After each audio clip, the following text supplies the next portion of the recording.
O podcast Pode Falar é um oferecimento da Socar Academia, onde o foco é você. Venham fazer uma visita e faça sua matrícula. Fone 11 95610 9295. Classe A Academia, o tempo todo com você. Faça sua matrícula. Fone 96571 5005. Itaconte Contabilidade e Assessoria. Há 23 anos no mercado. Menos burocracia, mais resultado para sua empresa. Fone 99794 5020. Cuia Seguros, administradora e corretora de seguro. Há 36 anos com você. Ter um corretor de seguros é uma opção inteligente. Ter um corretor de confiança é um privilégio. Fone 11 4141 5777. PS Podologia. Seus pés em boas mãos. Fone 11 4143 0888. Carlinhos Automecânica na cidade de Itapevi. Há 37 anos, de pai para filho, cuidando do seu carro. Fone 11 4141 4064.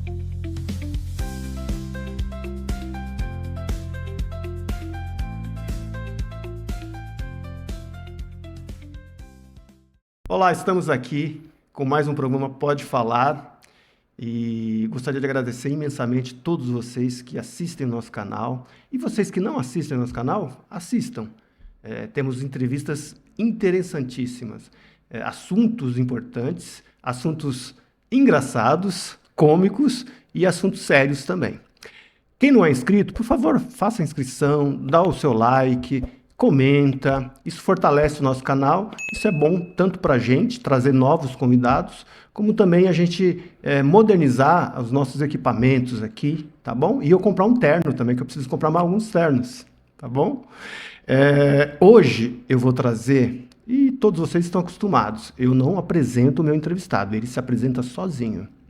Eu trouxe um entrevistado hoje que é advogado, aqui em Osasco, nossa vizinha Osasco, segunda cidade mais importante do estado de São Paulo, segunda cidade mais rica do estado de São Paulo. Importantes são todas, mas é a mais rica. Tem um PIB maior, tem a arrecadação maior. Ele é advogado criminalista há algum tempo, nem sei quantos anos, mas ele vai falar aqui quantos anos. Mas o assunto não vai ser só sobre direito criminal, não vai ser só sobre direito penal.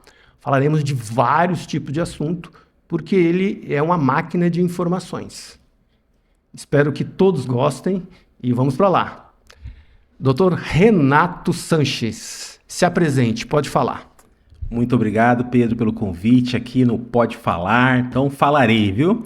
Inicialmente, eu quero fazer a minha descrição para você que nos acompanha. Eu sou um homem de 45 anos, eu me considero pardo. Eu tenho a barba por fazer, eu estou num terno azul com gravata vermelha. É uma alegria estar com você aqui, Pedro. Fiquei muito feliz com o convite. Então, já de antemão, vamos quebrar as formalidades, sem DR, sem doutor. Somos amigos aqui conversando, que há muito tempo acompanho o trabalho do Pedro como advogado, em todas as suas esferas, e fiquei muito contente com o convite aqui. É difícil falar sobre si, mas eu vou me aventurar aqui, Pedro. Eu me chamo Renato, eu sou filho da dona Dalva e do seu André e com muito orgulho também neto da dona Lourdes, pessoas que foram fundamentais para a construção do meu caráter e da minha vida. O Pedro comentou acerca da minha atuação principal hoje, que é advogado, atuando como advogado criminalista. Há 10 anos, Pedro. 10 anos. 10 anos que eu estou nessa frente aqui, mas antes de ser advogado, como todo mundo, eu estava buscando meu lugar no mundo, né? E como uma família da classe trabalhadora, muito modesta, a gente tem que trabalhar muito cedo, né, Pedro? Eu comecei a trabalhar ali com uns 14 anos, iniciei a busca com uma colocação como técnico eletrônico, permaneci nessa toada até 2022, depois me preparei para os vestibulares, um pouco antes daquele movimento maravilhoso do ProUni, dos acessos às universidades, né? Naquele tempo era muito caro a universidade, né, Pedro? A gente tinha que lutar muito, né? E acabei prestando vestibulares. E nesses vestibulares fui parar no curso de Educação Física. Eu cursei Educação Física na Unesp de Bauru, de 2003 até 2007. E depois desse período na universidade, fiquei 2 anos atuando na área, mas eu ainda sentia que o coração estava buscando mais aventura, Pedro.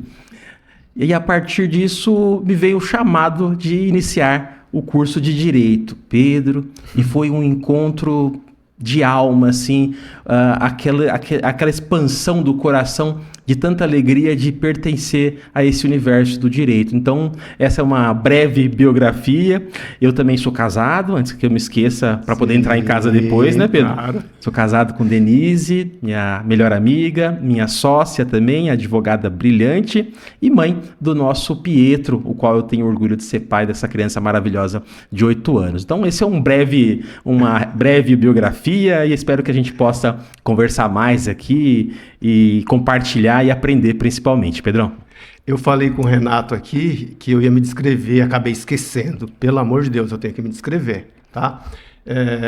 Eu sou um homem branco, tenho cabelo ralo, pode-se dizer quase careca, estou com óculos preto, terno azul marinho, camisa preta com branco, que é aquela xadrez, e tô usando um reloginho aqui. Acho que seria isso. Uma boa descrição. Uma boa descrição. Renato, a sua esposa é advogada e trabalha com você? Sim, ela é minha sócia, gestora do escritório e a pessoa que eu mais confio nessa vida. Ela atua predominantemente, Pedro, no direito do trabalho. Bacana. E também ela tem se enveredado para o direito previdenciário e buscado auxiliar as pessoas no enfrentamento às fraudes bancárias, né? Que infelizmente acabaram tomando uma proporção enorme, muitas pessoas sofrendo com essas fraudes, né? Então ela acaba atuando nessas 3 frentes. Eu atuo no direito criminal, só que eu acabei não destacando um ponto central. O direito de família também é uma paixão.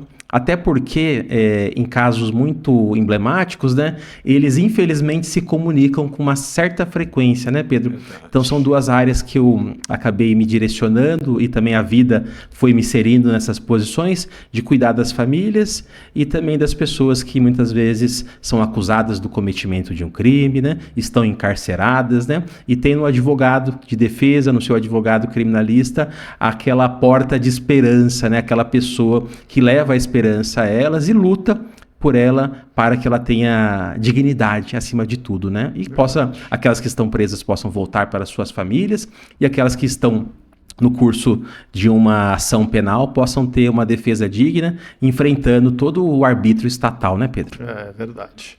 E você fez a faculdade onde, Renato? O curso de Direito eu fiz na Universidade Mogi das Cruzes, campus São Paulo, na UMC. Sim. Ele ficava ali próximo à Imperatriz Leopoldina. Sei. Aí recentemente eu passei lá, Pedro, e fiquei sabendo que o curso não, né? A universidade fechou Igual no campus São Paulo.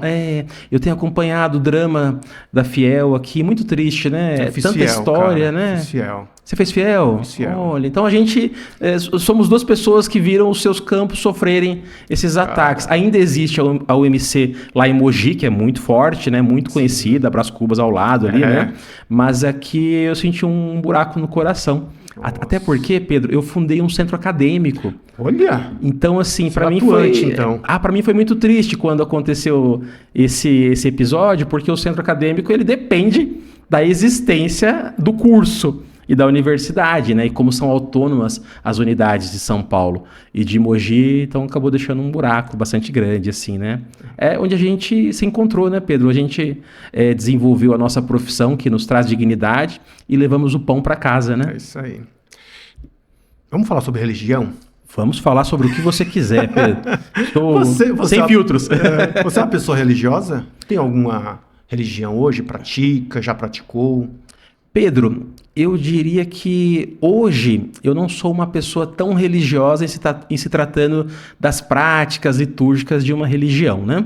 Eu busco ter uma conexão com o sagrado, né? A fim de compreendê-lo e, mais importante, nos conhecermos, né? Sim. Porque compreender o sagrado, a gente é de uma pequenitude tremenda, né?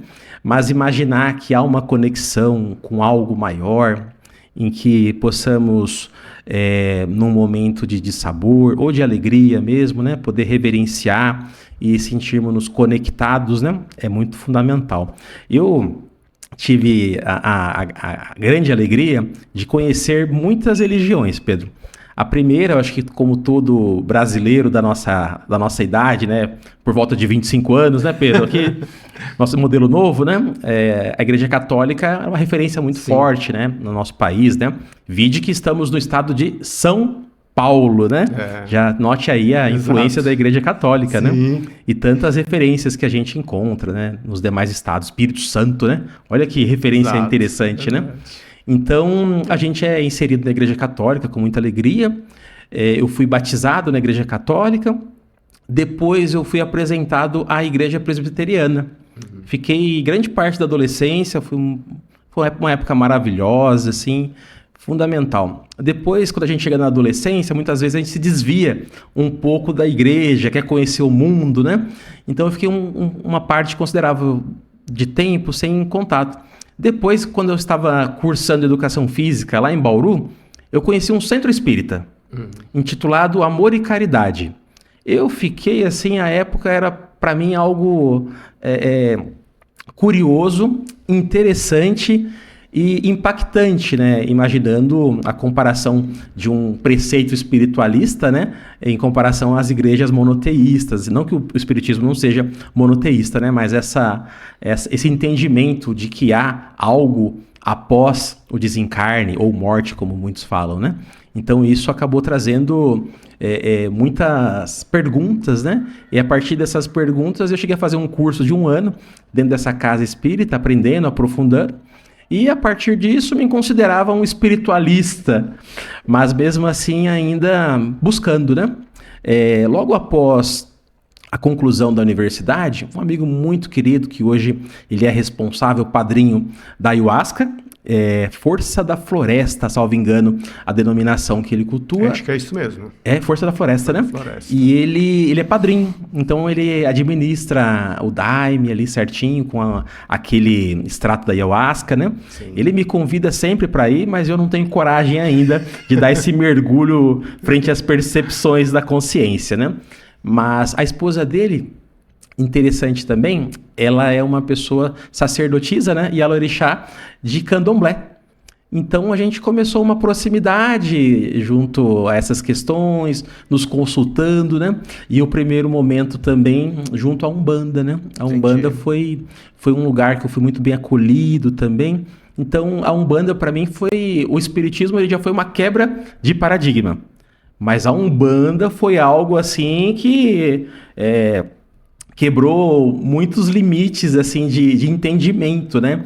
Acessar, para quem é da Umbanda, logicamente é comum falar, né, sobre isso, mas para quem não é, a Umbanda ela é tida como uma religião afro-brasileira, né? E tem muitas questões relacionadas à fundação dela, se realmente ocorreu em 15 de novembro de 1908, né? Alguns estudiosos dizem que ela é anterior a isso. Então, assim, vai depender da linha que a pessoa segue, né? Que também envolve crença, né? Como religião, envolve o fator crença também. Mas o contato com a espiritualidade livre, a figura das entidades, isso chamou muito a atenção. A figura do Preto Velho, a figura de Exu, a figura de Pombogira. Então, assim, marinheiro, caboclo, aquele universo foi, assim, contagiante, né? E depois o candomblé com a sacerdotisa que eu mencionei anteriormente, né? E tive a oportunidade de conhecer também, quando presidia a Comissão de Direito e Liberdade Religiosa, Pedro, outras... Lá da OAB Osasco. OAB Osasco, que eu tenho muita gratidão pelo período que eu estive à frente dessa comissão, né? Então tive a oportunidade de conhecer muita gente boa. O pessoal maravilhoso das práticas de Jorei, as pessoas incríveis da Igreja Adventista, os queridos Mormons, né? Entre eles eu descobri que essa fala não é pejorativa, desde que você a fale com respeito, né? Que é a Igreja de Jesus Cristo dos Santos Últimos Dias, né? Então foram pessoas assim fantásticas que eu acabei conhecendo nesse momento. Tive a oportunidade de conhecer o padre Chicão, que administrava a sua sopa super fantástica lá da Zona Leste, que tinha muita abertura para as pessoas com o uso da cannabis medicinal também, que era muito interessante, né? E o Padre Júlio que eu não conheci nesse meio. Lancelotti. Isso, mas conheci o Sheik Rodrigo, que tá sempre ao lado dele. Sim, também. Conheci o Sheik. Bacana, né? Uma Sheik pessoa... é muito bacana, uma atuação. inteligentíssimo. Nossa, inteligentíssimo. Tanto é que foi pro Irã, né? Ele se não sei se a palavra se iniciou, mas salvo engano foi no Irã que ele fez a iniciação dele, Toda né? a iniciação, especialização. É uma pessoa incrível, né? Uma pessoa incrível, admirável, né? Então esse meio da liberdade religiosa me aproximou de muitas pessoas interessantes, né? E conhecer um pouco mais, porque você fica à frente de uma posição dessa, o mínimo que você deve fazer é você buscar se aprofundar no conhecimento, né? Lógico que não é sobre religião, é sobre o direito à liberdade de religião e de crença, mas conhecer as práticas religiosas é uma reverência, né? Um respeito àqueles que acabam buscando para compreender, né? Renato, vou falar de um assunto agora que é polêmico, sempre é polêmico sempre bom. no Brasil. Polêmica é bom. Vou falar sobre preconceito religioso. Não sei se você concorda comigo. Ao que parece, o preconceito religioso ele é muito adstrito, muito ligado também ao preconceito racial. Perfeito. Porque, infelizmente, as religiões de matriz africana são as que mais sofrem perseguição religiosa, preconceito religioso.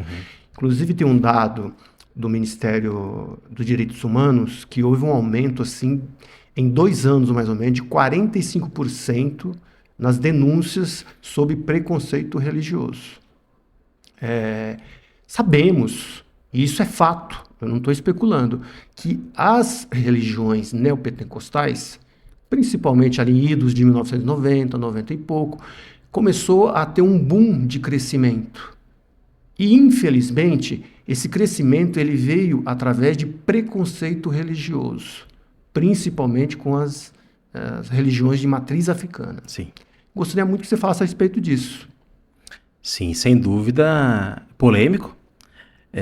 Talvez vamos mexer no vespeiro agora, mas não vou me quedar dessa incumbência que você me faz, meu amigo.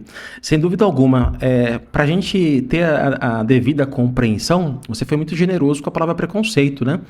Eu classificaria como racismo mesmo, né? A leitura do livro do professor Dr. Silvio Almeida sobre o racismo estrutural, ele amplia muito os nossos horizontes, né?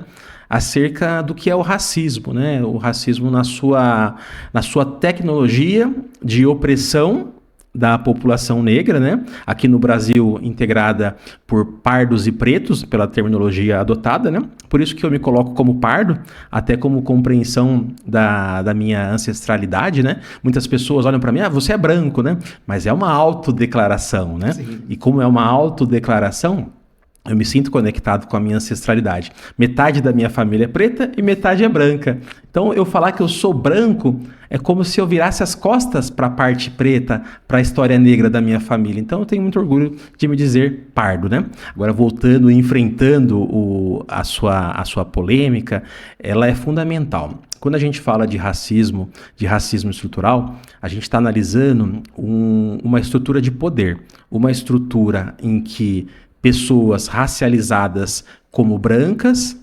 geram opressão em pessoas racializadas como pretas. E muitas vezes vem aquela máxima, né? Racismo reverso, né? Essa bobagem que a gente ouve, né?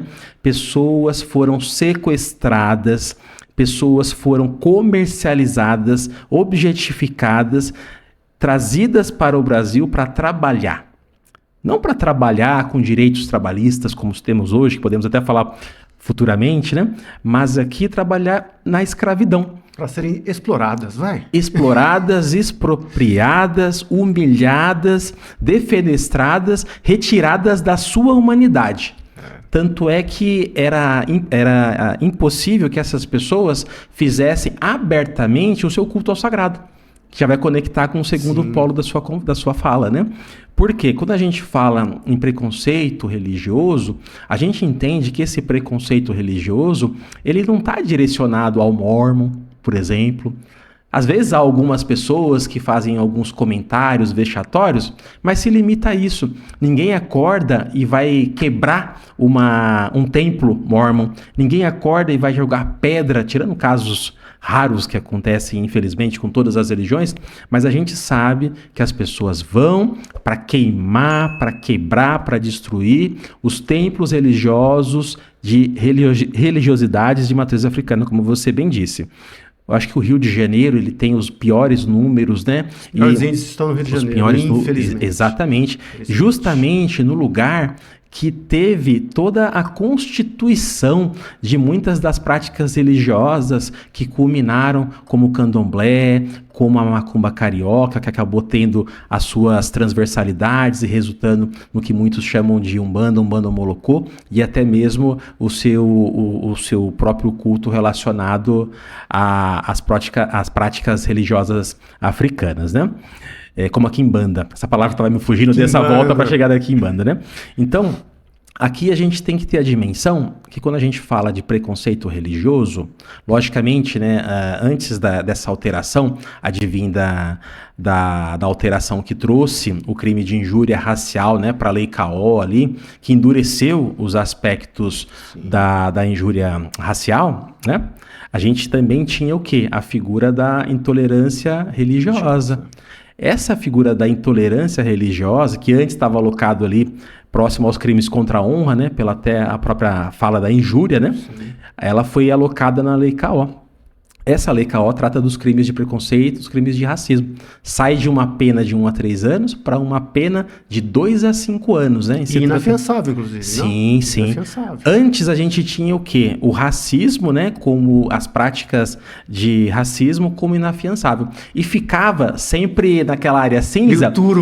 A injúria racial. A injúria racial ficava nesse limite mais acinzentado. Depois teve uma construção jurisprudencial que aproximou, né, a questão de ser inafiançável, imprescritível também, e depois ficou consolidado com essa alteração normativa, né? Mas sim, Pedro, a palavra é racismo religioso. As pessoas que colocam as suas indumentárias, colocam seus fios de conta, os seus trajes litúrgicos, né?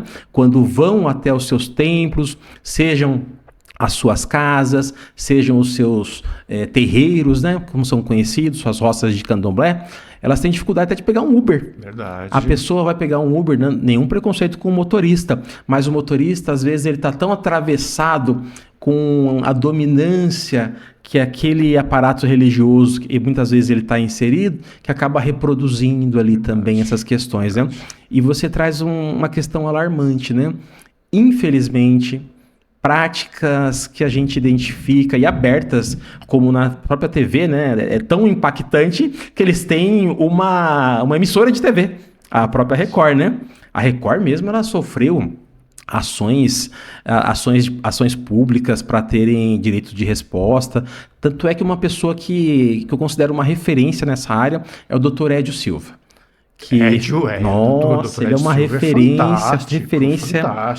Fantástico. Uma figura importantíssima, inclusive. Sem dúvida. Ele entrou com várias ações. Sim. A mais célebre é aquela sustentação oral dele, né, no STF. Maravilhosa. Em que ele faz análise. Nossa, ele faz análise do sapato, né? Do sapato de couro das pessoas que estavam no local, né? Falando que o sapato de couro, vocês não defendem os animais disso, mas querem falar sobre o sacrifício religioso. Pois é. Porque é a galinha preta da macumba. Verdade. Ele usa essa expressão, né? Então é uma sustentação assim que inspira nós que atuamos no direito e aquelas pessoas que se sentem tão carentes de defesa, né? Se eu não me engano, ele entrou com ação contra aquela cantora, a Cláudia Leite. Sim. Se eu não me engano. Ela foi condenada. Por meio do IDAFRO, que é o instituto dele. Exato. E ganharam. Sim, eles tiveram uma resposta. Foi um preconceito religioso ali latente. Ela pegava uma nomenclatura, salvo engano, Iemanjá e fazia Yeshua, né? Como o nome de Jesus para os aramaicos, né? Nada contra a Cláudia Leite, ela faça uma música para Yeshua, Ela pegou uma música que é de um autor que quis homenagear Iemanjá e ela trocou. Ela não poderia trocar. Sim. Ela fez uma substituição sem primeiro ponto, né? Isso, Sem autorização de quem compôs, né? De quem, salvo engano, era da Ivete Sangalo, né? A música, se eu não me engano. É um outro. A Ivete cantava. Cantava também, né? Mas é outro, não vou lembrar. Não sei se é Carlinhos Brau. Deixa nos comentários. Deixa nos comentários. Se é Carlinhos Brau, mas era outro. Era outro compositor, autor, né? Era outro. Então aqui, Pedro, a gente tem até para destacar um ponto, para não parecer que a gente está sendo tendencioso em falar que igrejas, né? Neopentecostais têm essa postura. Foi lançado um livro dos mais perversos que eu já li, Pedro. E salvo engano, se eu estiver cometendo algum equívoco, deixa nos comentários e me corrige, viu? Que ele foi patrocinado pela Igreja Universal do Reino de Deus. Ele se chama Caboclos, Demônios... São três figuras, me fugiu agora, depois a gente pode consultar e quem está atento aí deixar nos comentários também. Mas basicamente é um livro que faz um ataque frontal aos orixás e às entidades de Umbanda aqui, demonizando, né? E tantas vezes também que eles deixam esses cultos abertos, né? Que fala, você é o quê? Você é Exu disso, você é demônio, você é pombagira disso, né?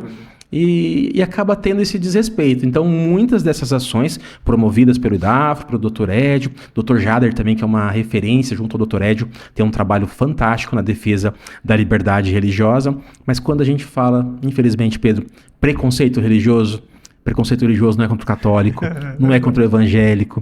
A gente está num Brasil que às vezes eu vejo alguns desses influencers falando, nós como cristãos somos ofendidos e sofremos preconceitos. Vocês não sofrem preconceito. Vocês não sofrem. Preconceito sofre uma criança que leva uma pedrada no rosto. Preconceito sofre uma mãe que tem a guarda retirada à força porque estava fazendo uma iniciação no candomblé. Preconceito sofrem as pessoas que têm os seus templos ateados fogos, como teve o caso de uma sacerdotisa, salvo engano, da Bahia, que, se eu não me engano, tá, Pedro? Fugiu agora a memória, mas ela é a pessoa que trouxe a temática do dia 21 de janeiro contra a intolerância religiosa. Entendi. Queimaram a casa de candomblé dela, a roça de candomblé. E teve o caso recente também de uma pessoa que teve o seu templo queimado e depois acabou falecendo em razão de ver tudo aquilo que ela cultua como sagrado queimado. Verdade. Então, assim, são muitos elementos tristes e violências. E é racismo religioso mesmo, viu, Pedro? Isso que você falou é interessante. Olha só, você vai lembrar. A igreja neopentecostal, eles tentaram se cacifar, digamos assim, aumentar o seu público em cima da igreja católica. Aquela imagem que é memorável, nossa, infelizmente, de um pastor chutando a Nossa Senhora Aparecida no dia 12, o dia 11, se eu não me engano, repercutiu mal demais. Só que como os católicos naquela época eram maiorias, e ainda hoje é maioria, houve um levante muito comoção, grande, né? muito grande. E aí a igreja deu um passinho atrás. Opa, com ela não posso mexer. Sim. Mas eu posso mexer com quem aqui? Religiões de matriz africana, que são poucos na sociedade, ninguém vai ligar. E realmente fizeram isso. Renato, vamos falar um pouquinho agora, até inclusive... Posso puxar uma teia só? Claro. Nesse ponto? É uma reflexão que eu tenho conversado com muitos estudiosos também, acerca de uma transformação no perfil do fiel das igrejas neopentecostais e no perfil médio do fiel, do adepto, às práticas religiosas de matriz africana. Esse é um assunto que pouca gente enfrenta, viu? Entendi. Muita gente fala que a Umbanda tá virando a Umbranca. Você já ouviu essa expressão? Já ouvi falar. Que pessoas brancas estão indo para as práticas religiosas, né, buscando atender ali as questões de consulta, as suas perspectivas, né? E muitas pessoas pretas, pardas, pessoas como nós, estão indo para as igrejas neopentecostais. E sempre me veio uma reflexão do motivo pelo qual isso começou a acontecer. em parte, o impacto do avanço crescente das estratégias bem imponentes dessas igrejas, mas essas igrejas elas têm um ponto, Pedro, que eu fui perceber quando eu estava atuando no cárcere. Por quê? Quando eu fui em uma jornada de empregabilidade promovida aqui pela SAP, né, a Universal estava lá. Entendi. Eu fui conversar com os agentes penitenciários, eles promoviam cursos para eles também. Você vai conversar em algumas localidades, você vai ouvir, não foi eu que disse, foi o que eu ouvi, que existem pessoas do estado paralelo que têm proximidade com algumas igrejas, né? E tem até algumas críticas acerca de lavagem de dinheiro, mas essa polêmica eu não entro, viu? Mas então, assim, para verificar que... E também a política. Sim. Nem se fala na política, né? Verdade. Então, elas acabaram usando uma estratégia muito inteligente de se infiltrar em todas as camadas sociais, em todas as localidades, em todos os locais de poder, tanto no amparo de pessoas. Hoje mesmo você vai numa comunidade mais modesta, vai ter uma igreja lá. Sim. E essa igreja muitas vezes acaba sendo um ponto de encontro, um ponto de convívio social, uma cesta básica que é dada, um atendimento a uma pessoa em situação de drogadição ou de alcoolismo, né? Então, muito do que as nossas comunidades afro-brasileiras faziam, e não é uma crítica para as que fazem, mas para as que deixaram de fazer, Sim. o contato com a comunidade. Verdade. Uma coisa que os espíritas fazem muito também, fazem né? muito, através da solidariedade. Isso, com certeza. Então, assim, e não é uma crítica jamais aos nossos irmãos e irmãs que são adeptos das religiosidades de matriz africana, mas é um ponto de reflexão.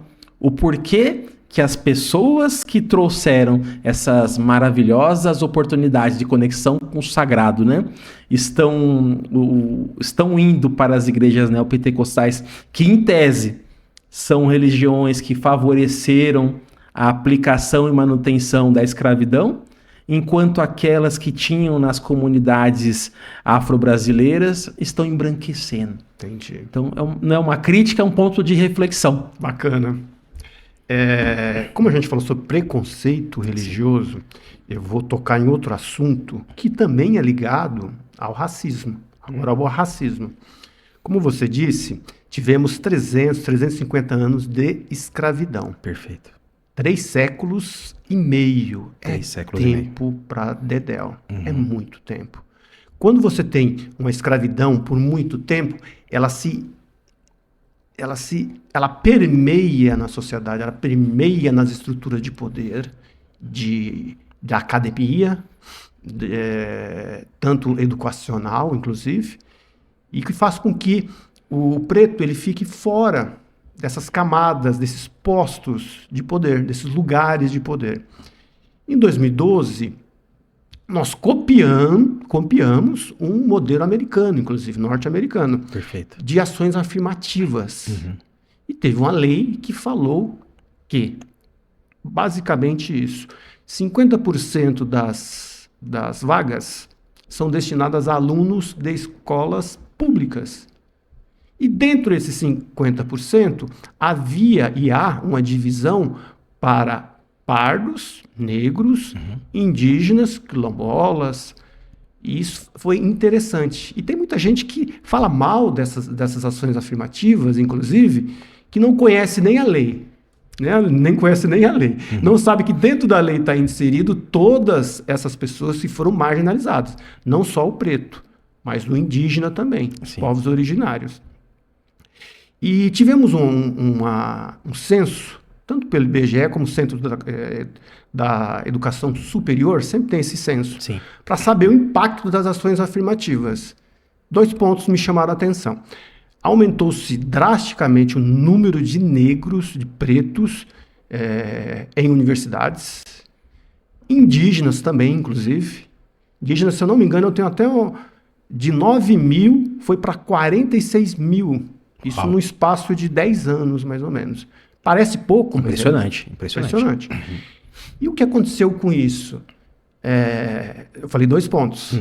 Aumento do número de pessoas que fazem ensino superior e também, desmistificando, as pessoas que são cotistas, elas têm maior frequência escolar e maior ganho escolar do que pessoas advindas de não cotas. Perfeito. Olha que interessante. Queria que você falasse muito a respeito sobre essas ações afirmativas. Você é contra, a favor? Pela nossa conversa até agora, se eu fosse contra, eu ia quebrar toda a lógica, né? Sem dúvida alguma, as ações afirmativas com o objetivo de uma reparação histórica, de uma história perversa, constituída a partir da escravização de seres humanos, nossos irmãos e nossas irmãs, né? Dentro da grande família humana.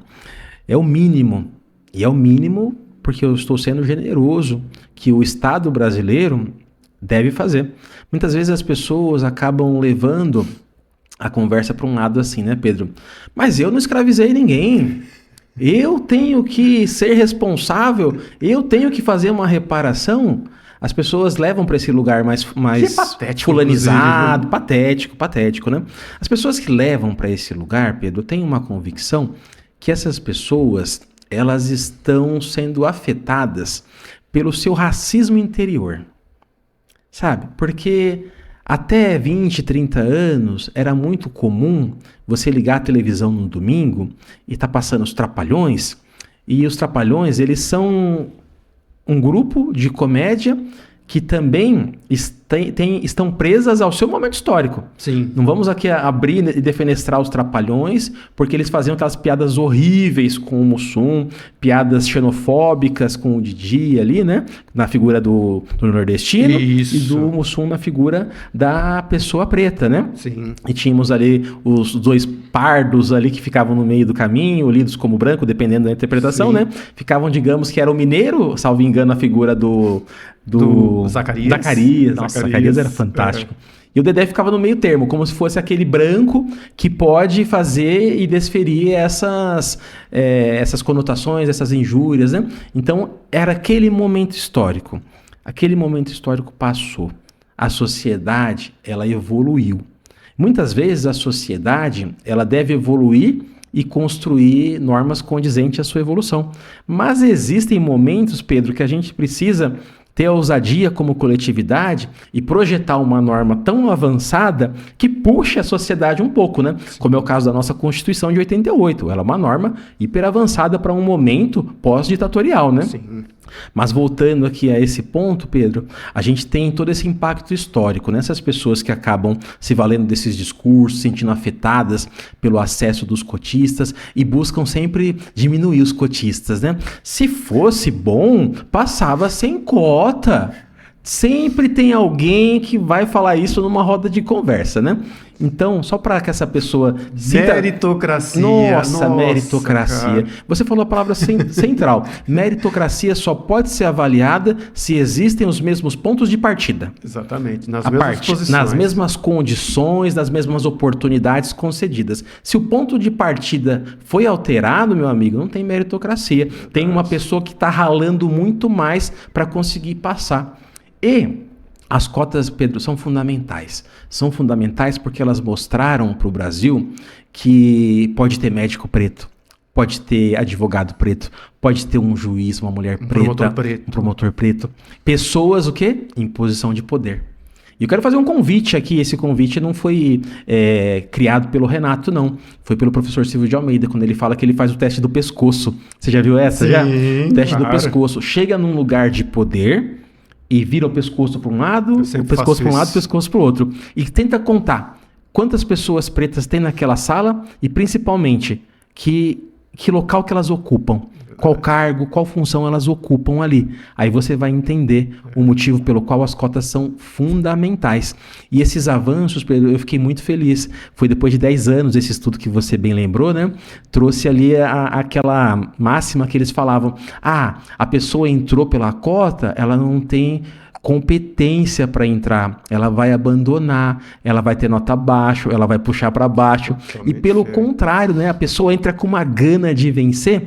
O que falta muitas vezes, Pedro, e isso tem sido objeto de muita luta estudantil, são mecanismos de permanência no curso superior, porque a pessoa ela já vem de uma realidade distinta, muitas vezes, atravessando todas os impactos e contradições do próprio sistema que a gente vive, e para chegar na universidade já é um tremendo mérito, mas para permanecer, muitas vezes alguns cursos são diurnos, alguns são integrais, e até os noturnos mesmo, a pessoa vem de grandes distâncias, então ela precisa de amparo para permanecer.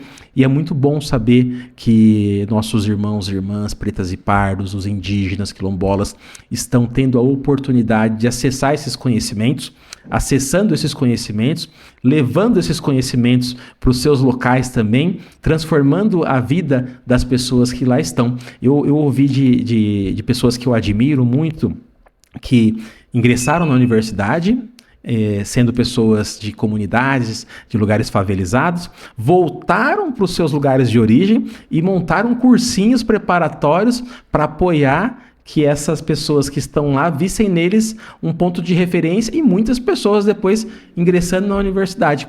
Duas pessoas que eu acho sensacionais nesse ponto, Pedro, o Thiago Torres, salvo engano, que é o chavoso da USP, né? Sim, o chavoso. Nossa, fantástico. É fantástico. Acompanho ele. E o Jones Manuel. O Jones Manuel que fez esse curso que eu estava mencionando. Então são pessoas assim, são pessoas pretas, são pessoas da periferia que conseguiram acessar esses espaços lutando por meio das cotas, e hoje são grandes estudiosos, pessoas admiráveis que inspiram tanto as pessoas para entrar nesses lugares, né? Então, assim, sim para as cotas. Você que é contra as cotas, você não entendeu. Só um último ponto, Pedro. Sim, claro. Aquela questão que eu tinha mencionado anteriormente. Você não vai ser debitado da sua conta bancária no Nubank, no C6, né? Em qualquer banco que o seja, Bradesco, fala todos para não ter problema depois, né?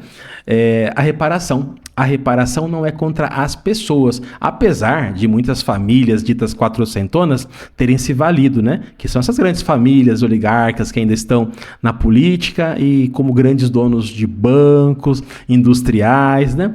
Só para encurtar a história. Mas sim o Estado brasileiro.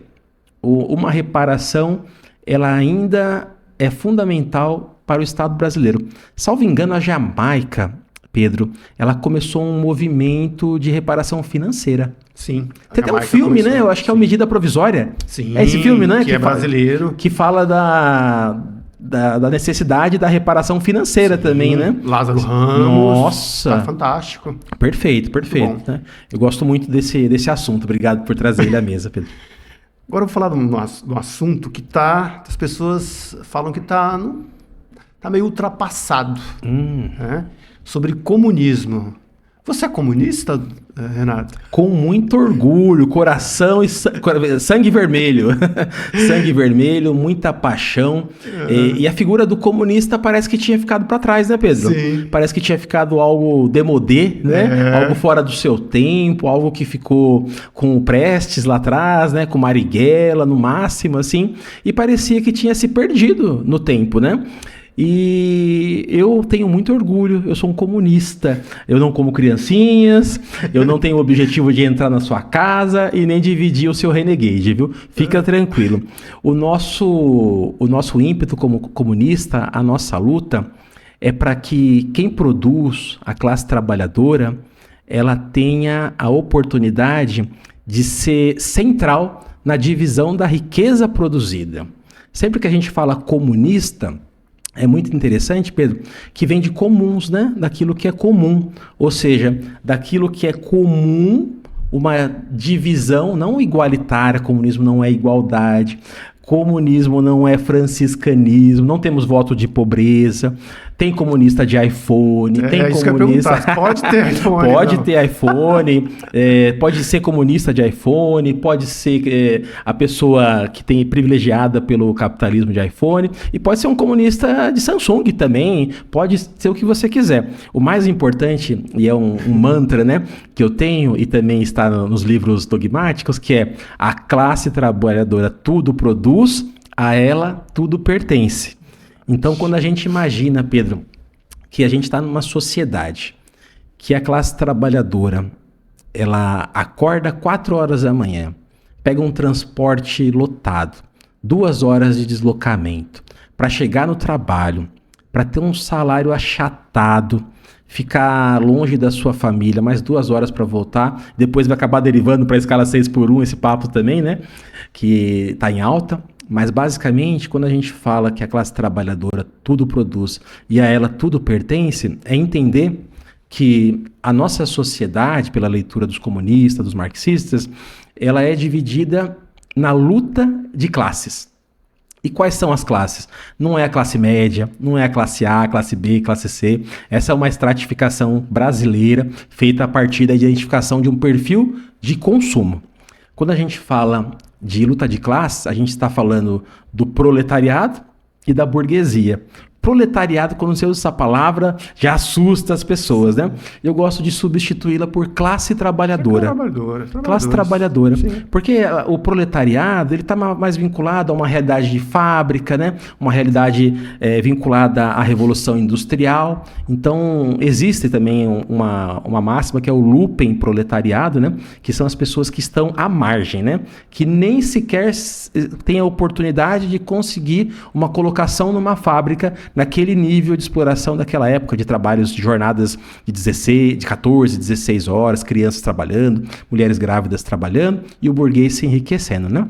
Entendi. Então, quando a gente fala do comunismo, do socialismo, a gente está falando sobre uma forma de ver a sociedade, de interpretar a sociedade e imaginar que essa riqueza produzida pela sociedade deve ser produzida de modo sustentável. Não é aceitável que uma pessoa tenha 5 jatinhos, enquanto tem um irmão, uma irmã comendo do lixo, Pedro. Eu sinto a mesma coisa contigo aqui, mas quando eu passo por um lugar, eu vejo um ser humano comendo do lixo, aquilo me corta o coração de uma forma que eu noto que a gente errou como humanidade. Verdade. Porque hoje, Pedro, a gente tem a produção de alimentos o suficiente para alimentar a humanidade centenas de vezes e tudo aquilo que sobra é jogado no lixo. Passou uma data de vencimento, é jogado no lixo. Lógico que o vencimento ele tem ali a sua proteção da saúde pública, né? Mas eu quero dizer que alimentos são jogados no lixo para não serem doados, verdade, para não serem divididos, para não serem repartidos. Então, assim, ser comunista não é ser bonzinho. Ser comunista é entender que existem mecanismos da divisão, da produção daquilo que é feito no capitalismo de modo muito mais inteligente, sustentável e principalmente é você inverter essa pirâmide em que em cima estão os burgueses, aqueles que detêm os meios de produção. E detalhe, viu? Ninguém está buscando pegar o seu Celta, o seu Renegade e dividir ele, não. A luta é sempre pela expropriação das grandes empresas, dos bancos, da divisão de tudo aquilo que tem um alcance maximizado na sociedade. Enquanto uma pessoa muitas vezes gere uma empresa com milhões de trabalhadores ali, se os trabalhadores pararem, a fábrica para, claro, a produção para.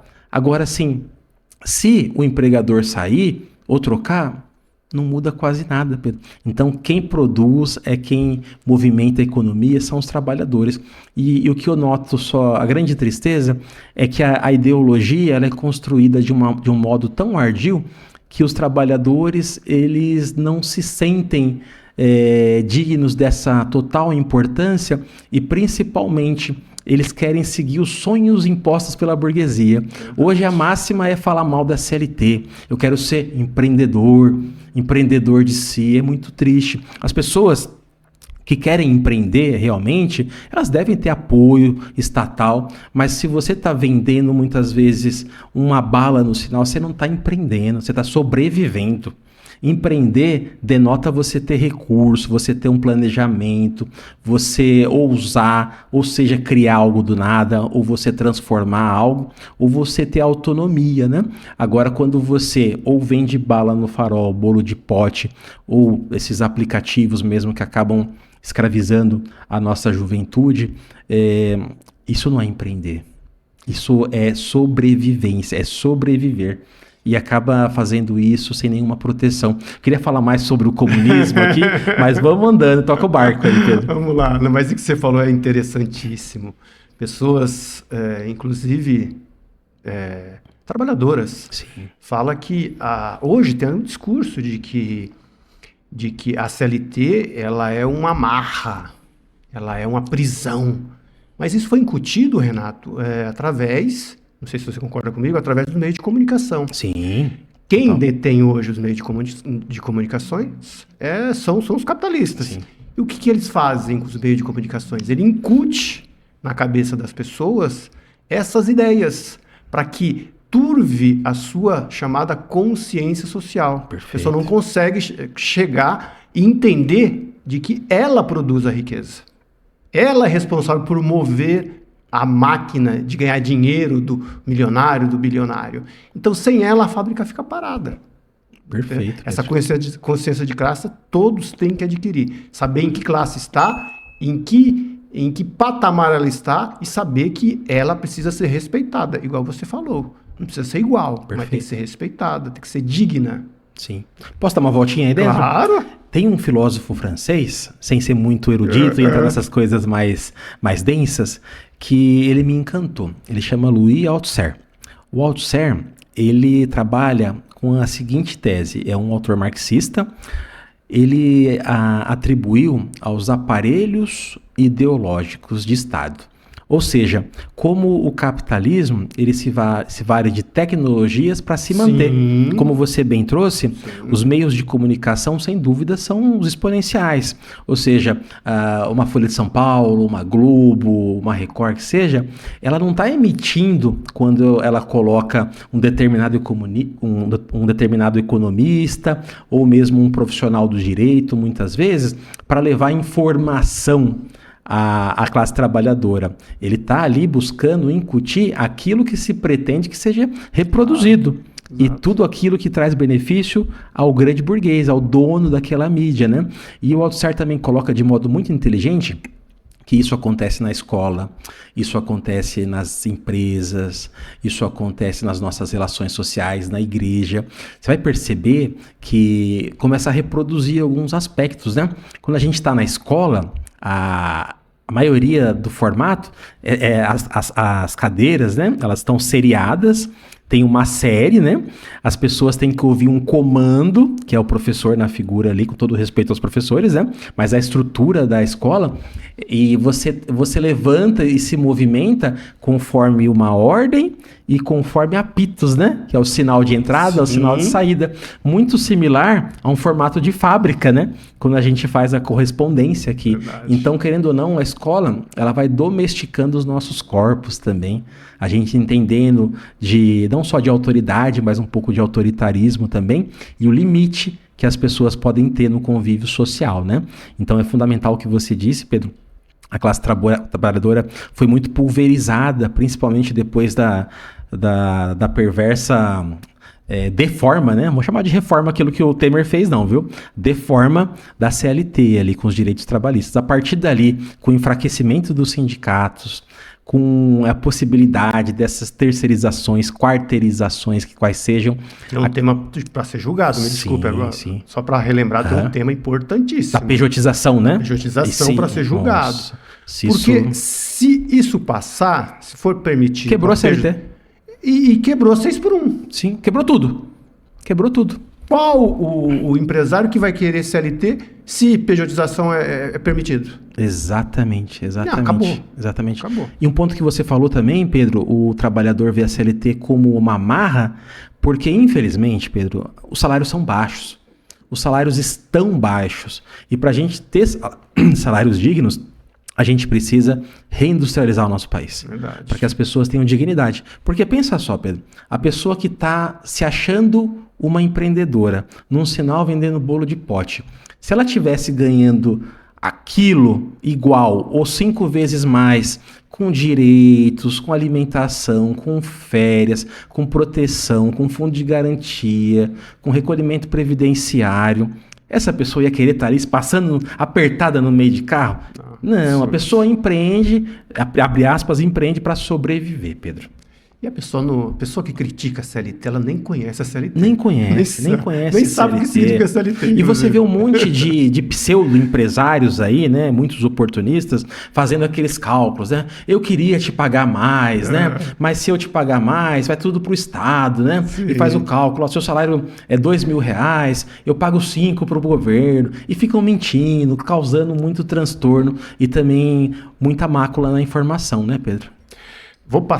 Eu vou pular aqui uma parte para depois a gente finalizar com os nomes da história, tanto do Brasil. Alegria. Vamos rapidamente aqui, porque isso daqui daria um programa inteiro. Sim. Encarceramento no Brasil. Meu Deus.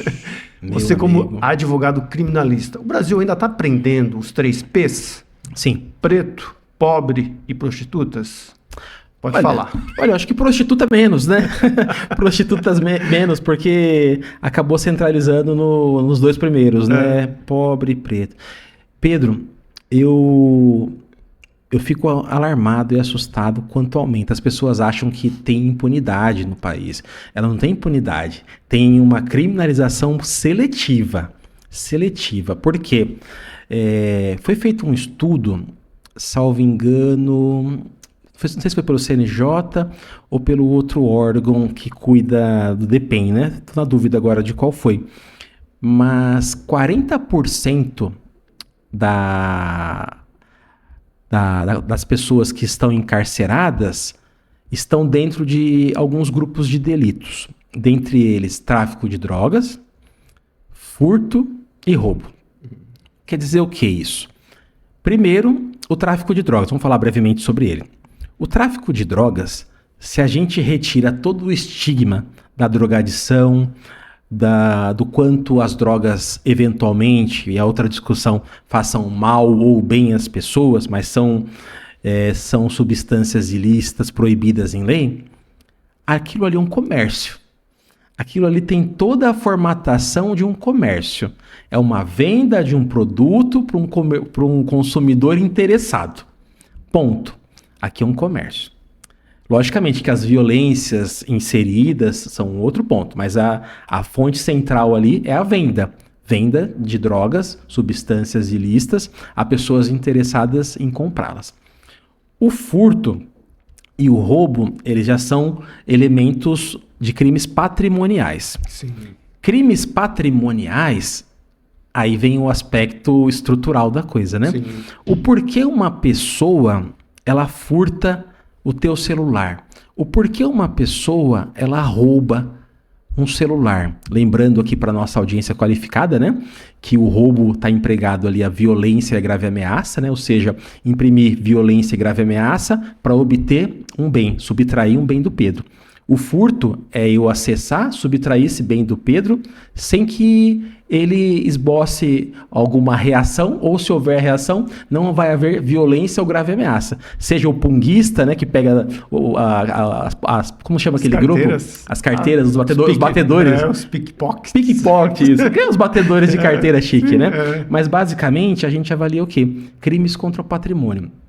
Crimes contra o patrimônio, eles denotam de uma expectativa, de uma vontade de ter algo que não se tem. Então a gente trabalha muito aqui as questões também da compreensão do quanto o capitalismo ele cria todo um sistema de publicidade para que as pessoas queiram ter as coisas.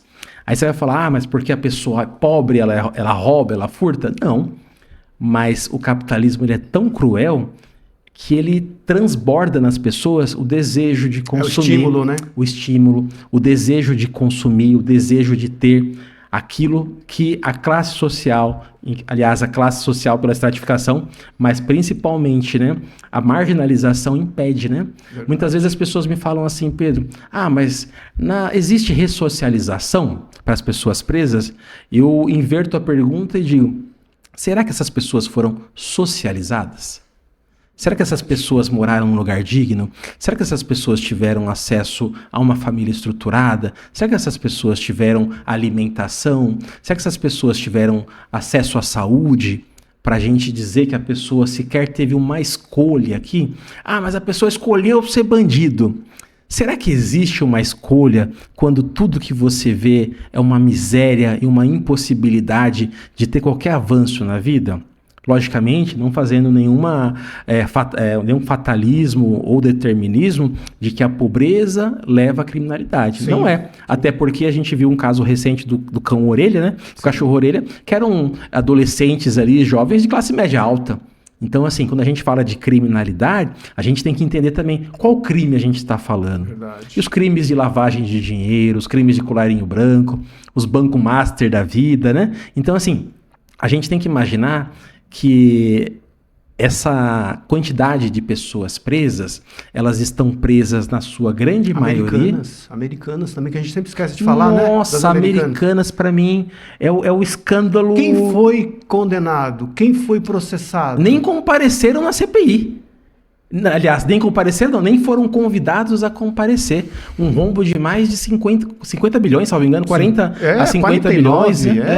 40 a 50 bilhões. Dinheiro demais. Dinheiro demais. Dinheiro este que quebrou o quê? O pequeno empreendedor, o fornecedor que tinha que aceitar 180 dias para receber, 60 dias para receber. Quebraram muitos motoristas, transportadoras pequenas. Muitas empresas quebraram. Para quê? Para a pessoa ter um jatinho a mais. Para um sucupira da vida, um Lehman da vida, poder escrever mais um livro e ser convidado para um podcast de negócios, né? Pois é. Escrever livros como um grande empreendedor. É, o grande empreendedor, o grande empresário brasileiro. Grande empresário brasileiro. Como é que pode, né? Um rapaz que... Não tô fazendo apologia ao crime, nada. Uhum. Crime é crime. Uhum. Rouba um celular, ele fica preso. Sim. Encarcerado, não tem direito à liberdade provisória. Uhum. E outro que rouba 50 bilhões. 50 bilhões. Se colocar entre eles, qual que é o mais grave? Sem dúvida. O Pedro, você tocou num ponto central que me chama sempre muita atenção, que é o quê? Esse ponto que você disse, a comparação entre o bem e o alcance do dano social. Da mesma forma, quando eles falam que o pequeno traficante está ofendendo a saúde pública. Qual saúde pública vender 10 gramas de maconha está ofendendo? Quiçá da pessoa, se a maconha não tem o controle da Anvisa, né? De ter uma maconha de qualidade, fazendo uma brincadeira jocosa. Mas aqui, Pedro, sem dúvida alguma, eu até participei de um grupo de estudo avançado sobre criminologia crítica. No IBCCRIM, que foi fantástico. Esse CRIM é ótimo. Nossa, maravilhoso. Instituto maravilhoso. Já fiz alguns cursos lá. Muito bom. E tem uma abordagem crítica, assim, muito interessante. E o meu trabalho de conclusão desse curso foi o seguinte, né? Entender o ponto central, Pedro. A gente, como operador do direito, né? Eu gosto de falar operário do direito, que é mais digno, né? Porque o operador fica muito rebuscado, muito rebuscado, né? Operário, trabalhador da lida. Você começa a fazer uma pesquisa dos códigos penais e você começa a se perguntar, né? Agora não, porque o furto aumentou para 1 a 6 anos, né? Mas até pouco tempo o furto era de 1 a 4 anos, né? 1 a 4 anos, beleza. Aí você volta o Código Penal do Império, e tá lá uma dosagem parecida. Aí você vai voltando às ordenações filipinas, os números estão parecidos. Aí eu te pergunto e faço essa provocação para nossa audiência qualificada. Quem definiu que eu pegar esse celular, colocar no meu bolso, eu tenho que ter a minha vida paralisada de 1 a 4 anos? E por que são 1 a 4 anos? E por que o roubo era de 4 a 10 anos e agora já subiu também?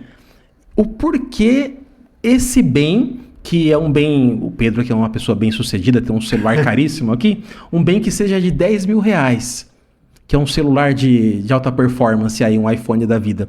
10 mil reais.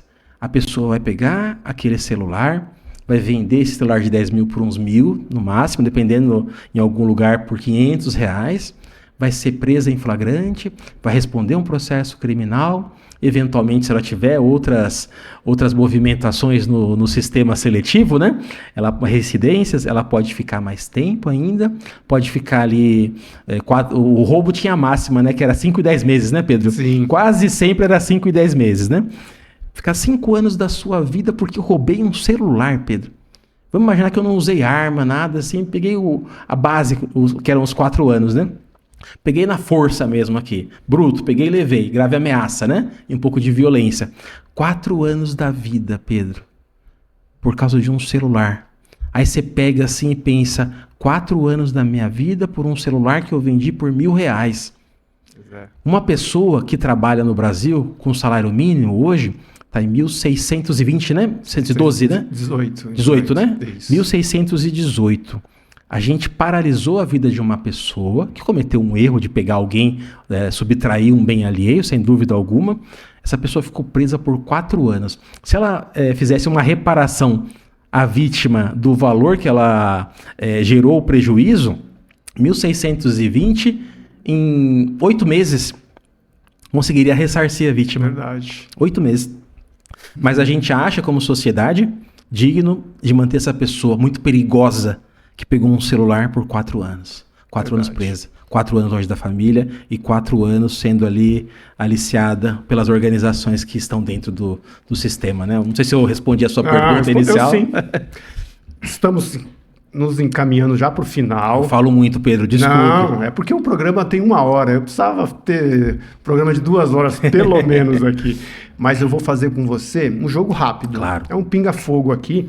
Primeiro, eu vou te perguntar, no mano a mano, quem você considera o personagem político histórico mais importante do Brasil.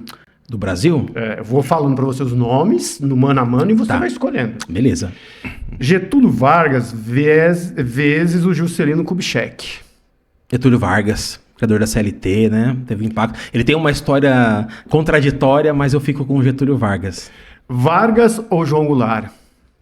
Olha, João Goulart, com certeza. Eu fico imaginando se as reformas de base tivessem sido feitas, se o Jango tivesse tido um pouco mais de coragem, igual o Brizola, de enfrentar, porque o Brizola, pouca gente sabe, ele fez a campanha da legalidade. Sim, claro. Que senão o Jango teria sido deposto em 61. O Brizola conseguiu segurar 3 anos, viu? Mas um governo do Jango ia ser bonito, né? Ia ser bonito. Já que você falou do Leonel Brizola, João Goulart ou Leonel Brizola? Opa! Eu fiz de propósito. Foi boa. Eles eram cunhados, inclusive, Sim. Né? O Brizola, ele foi muito sagaz, né? Ele foi à frente do tempo dele, ele foi uma das primeiras a enfrentar a Rede Globo, né? O Brizola, além de ter sido governador... Fez o Brizolão. Além de ser governador no Sul, foi governador no Rio, que é raríssimo, né? Raríssimo. Hoje a gente tem um governador carioca, né? Sem nenhum demérito aos cariocas, mas é raro isso acontecer, né? E o Brizola fez uma das coisas mais lindas que são, junto aliado ao Darcy Ribeiro, né? Que são os institutos... Me fugiu agora o nome... das escolas do Brizola. Você se recorda agora? Não lembro. São aquelas, Brizolão. São aquelas escolas de tempo integral. Me fugiu ele agora o nome. Ele inventou a escola de tempo integral. E ficaram criticando ele porque o pobre estava comendo morango, estava tendo natação, né? Fez o sambódromo também, né? Para evitar aquele custo desmedido, né? E a Globo acabando com ele. Olha, se o Brizola tivesse ganhado em 89, tinha sido lindo, viu? Olha. Maravilha. Maravilha mesmo. Brizola ou Dom Pedro I? Dom Pedro I, nossa independência, né? Mesmo com todas as críticas ao formato que ela aconteceu, né? São momentos bem distintos aqui, bem desafiadores, né? Mas sem dúvida, Brizola. Brizola ou Dom Pedro II? Dom Pedro II teve impacto muito interessante ainda, mas Dom Pedro II ainda... Eu acredito que se acovardou um pouco ainda com a necessidade da abolição da escravatura, né? E fica um Brizola ainda. Brizola ou Ulisses Guimarães, nosso patrono? Olha, Ulisses Guimarães...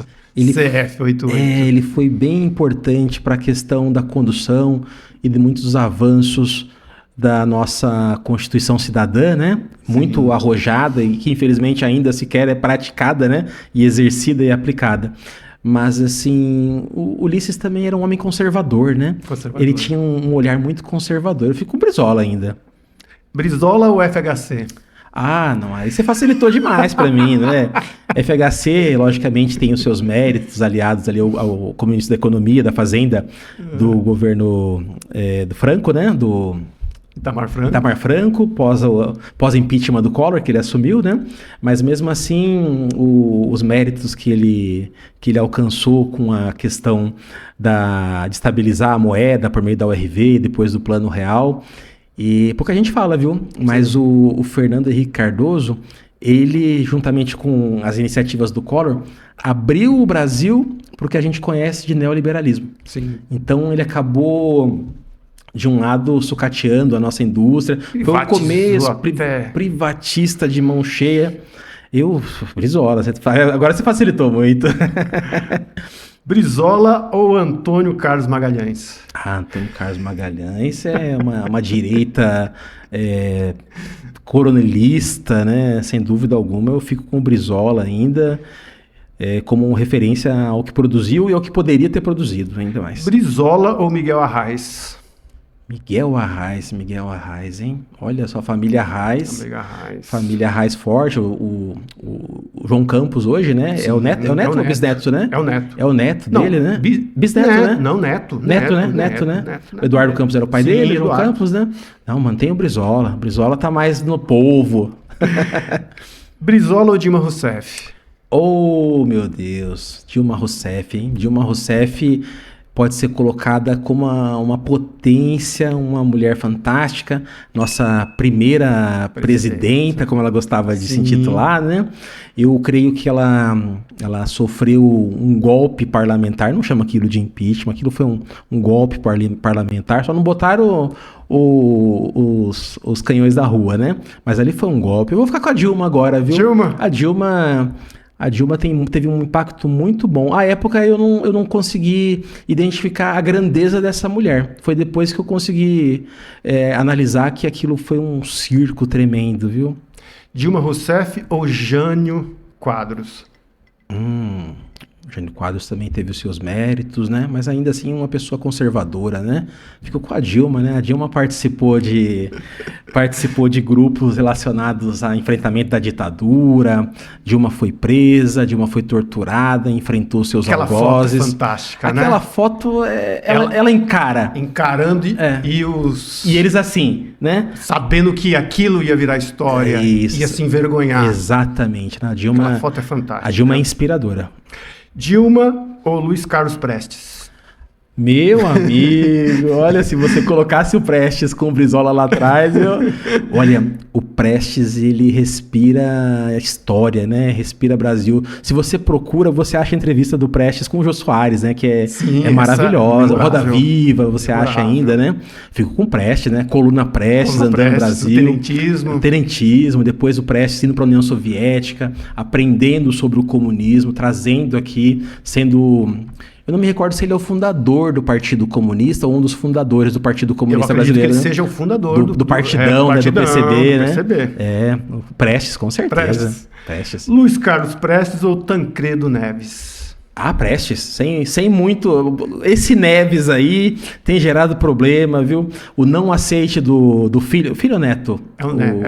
Esse é o neto. Não, o Tancredo... O Aécio é o neto do Tancredo, né? É neto, isso, né? É neto. O Aécio, eu julgo que ele plantou a semente da discórdia que gerou o bolsonarismo. Verdade. Quando ele não aceita o resultado das eleições. Absurdo aqui. Com certeza. Luiz Carlos Prestes ou Mário Covas? Aí fica fácil. O Mário Covas, meu amigo. Salvo engano, o Mário Covas estava à frente do governo quando teve a invasão do Carandiru, né? Sim. Não, era o Fleury. Era o Fleury. O Covas era vice do Fleury? Não era. Não era. Eu lembro que o Fleury saiu... Eles eram inimigos. Eles eram inimigos? Inimigos. Era PMDB e PSDB, né? Isso. O Covas estava no PSDB e o Fleury no PMDB, né? PMDB, né? Não, sem dúvida alguma. Luiz Carlos Prestes. Com certeza.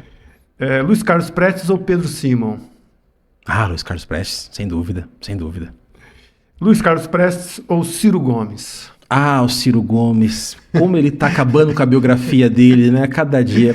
Olha, eu vou te confidenciar. Eu votei nele naquela eleição na primeira, no primeiro turno em que o Lula estava preso, lembra? Sim, eu votei nele. Que o Haddad assumiu com a Manu como vice, né? Eu votei nele. Eu tava com muita expectativa de que ele fizesse um governo interessante. Olha, talvez ali, se o PT tivesse tido talvez um pouco de não maturidade, mas de sobriedade ali, talvez tivesse apoiado ele, teria sido um governo interessante, verdade, né? Mas o fruto de hoje também faz a gente pensar se o PT não agiu certo lá atrás, né?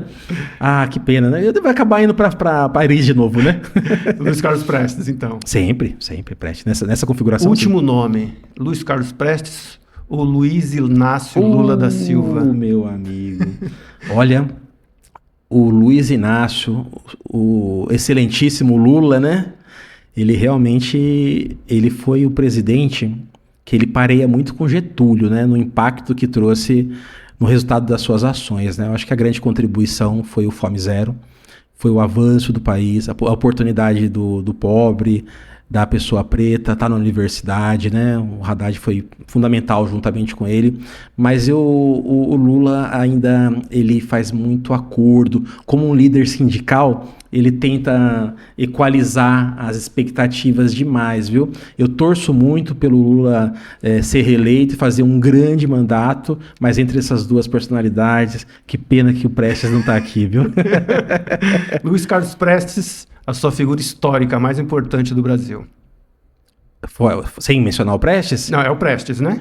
Dentro dessa configuração, sem dúvida, o Prestes, ele é histórico. Ele é uma figura histórica. Mas você fica entre ele ou Lula? Não. O final foi... desculpa. Achei que eu tinha respondido. Sem dúvida alguma, o Prestes, né? Então acabou. Para você, a grande figura é Luiz Carlos Prestes. Ficou configurado e foi muito generoso da sua parte colocar o Prestes. Agora, vamos fazer o último aqui para a gente acabar? Fica à vontade. Agora, figura histórica do mundo. Vou começar com Fidel Castro versus Nelson Mandela. Nelson Mandela fez algo incrível, né? Que é unir um país devastado pelo apartheid e ter a serenidade de ficar mais de 27 anos preso e enfrentar Só que o Nelson Mandela ainda, na minha perspectiva, ele deixou de enfrentar a estrutura. Tem um outro líder africano, que eu já vou soprar para ti, chamado Thomas Sankara, que ele foi a liderança de Burkina Faso. Sim. Esse, para mim, é uma referência fantástica na África, né? E Burkina, inclusive, tem um presidente agora... que está retomando tudo aquilo que o Sankara fez. Sankara foi um dos primeiros a falar em igualdade feminina na África. É fantástico. Sankara, para mim, é uma inspiração, mas dessa configuração, Fidel fez a revolução, permaneceu no braço do povo, ele é comandante, né? E toda a solidariedade a Cuba, que está sendo vitimada pela expansão do imperialismo estadunidense como nunca, né? Trump está ameaçando invadir Cuba, invadiu a Venezuela, né? Pegou o presidente, sequestrou um presidente, né? E permanece tudo tranquilo, né? Verdade. Fidel Castro ou Vladimir Lenin?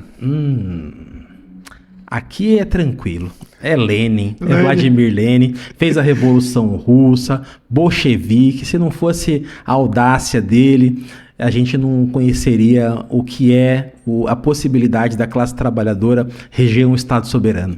Vladimir Lenin ou Mahatma Gandhi?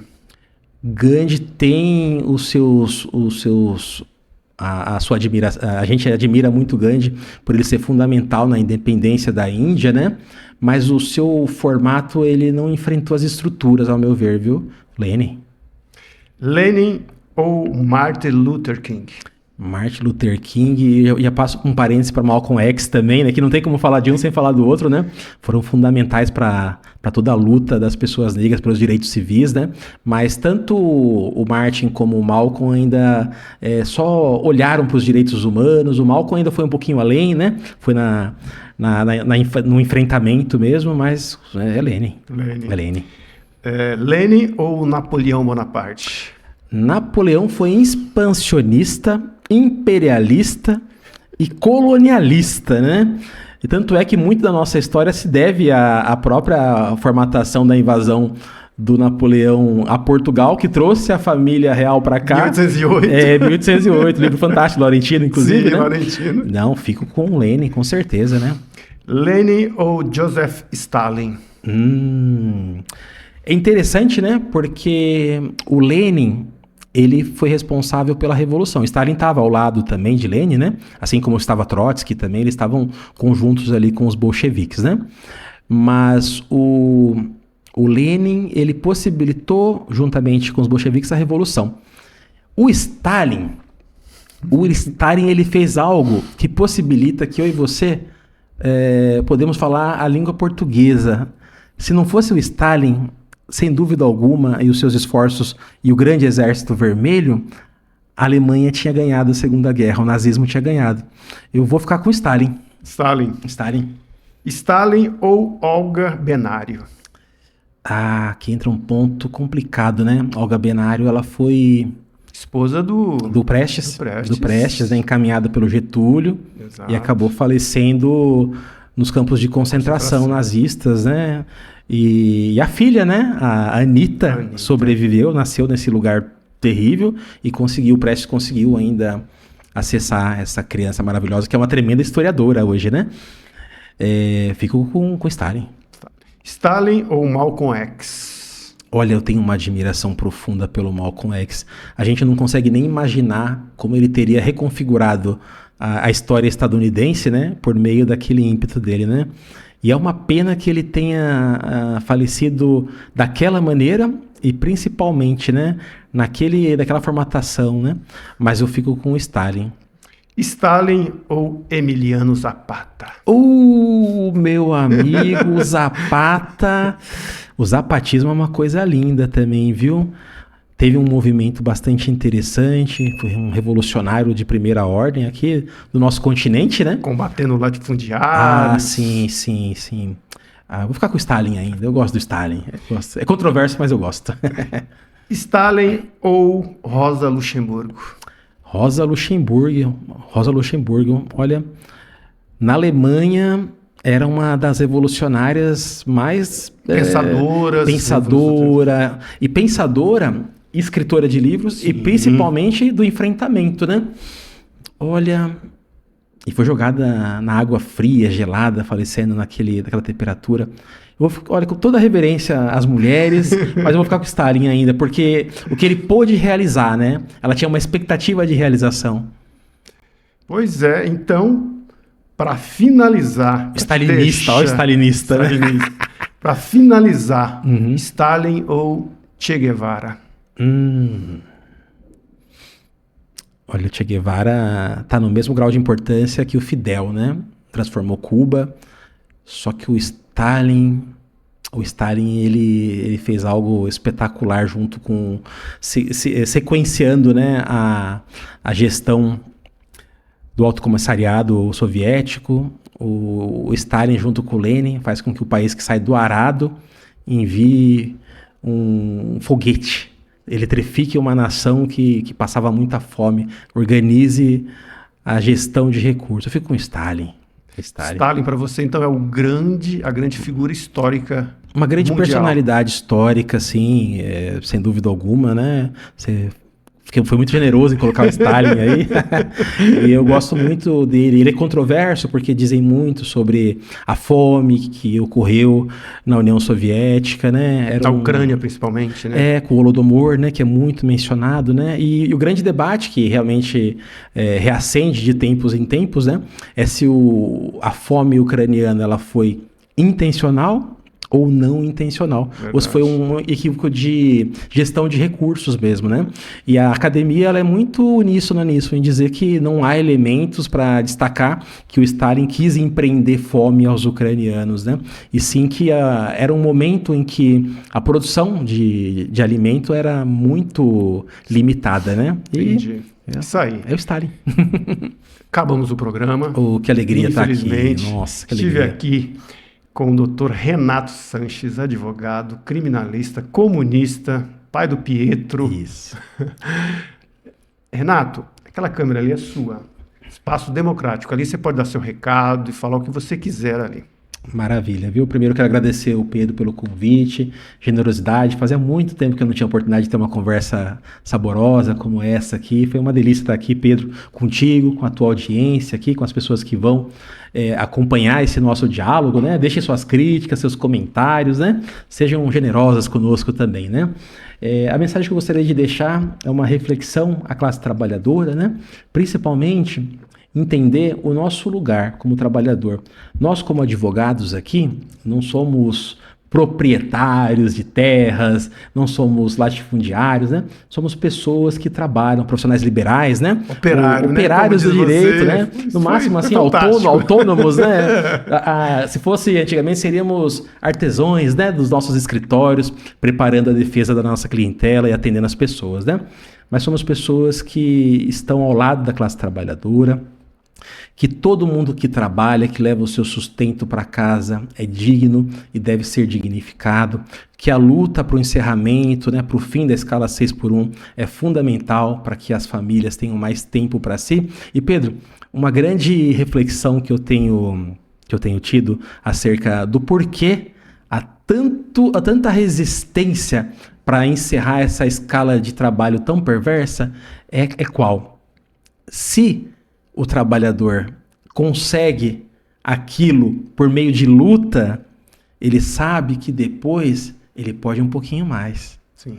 Ele pode um pouquinho mais. Aí os grandes burgueses tremem, porque sabe que se a classe trabalhadora parar, o Brasil para. Então, todo esse mecanismo, a dita reforma, a deforma trabalhista do Temer e tantas perdas de direitos, elas só têm uma finalidade: pulverizar e atomizar, para que o trabalhador não se veja mais como classe trabalhadora, se veja empreendedor de si, fale mal da CLT, fale mal do seu direito, né? E trabalhe cada vez mais para o seu patrão trocar de carro, né? A gente quer que o trabalhador esteja com a sua família, que a trabalhadora tenha a possibilidade de criar os seus filhos, que ela também, se optar por não ter filhos, que tenha uma vida digna, que cada pessoa consiga ser aquilo que quiser ser, dentre a sua orientação, dentre a sua etnia, a sua religiosidade, que todas as pessoas sejam, acima de tudo, felizes, Pedro. Verdade. E que a gente, como nação, possibilite que as pessoas concretizem os seus sonhos. Que alegria estar aqui. Muito obrigado. Eu sempre digo o seguinte: quando o burguês, quando o rico olhou do lado na universidade pública e ele viu um preto que não está me servindo? Ele está no mesmo patamar que eu. Sim. Olhou do outro lado, ele viu um indígena, ele olhou do lado no aeroporto e viu um preto, um pobre, indo para o Nordeste, indo para Disney, porque pobre não pode ir para Disney, né? Ele falou, opa, tem uma coisa acontecendo aqui. A gente precisa implementar medidas para que contenha esse avanço do pobre. Com certeza. Muito obrigado, Renato. Um prazer estar aqui, Pedro. Muito obrigado pelo convite.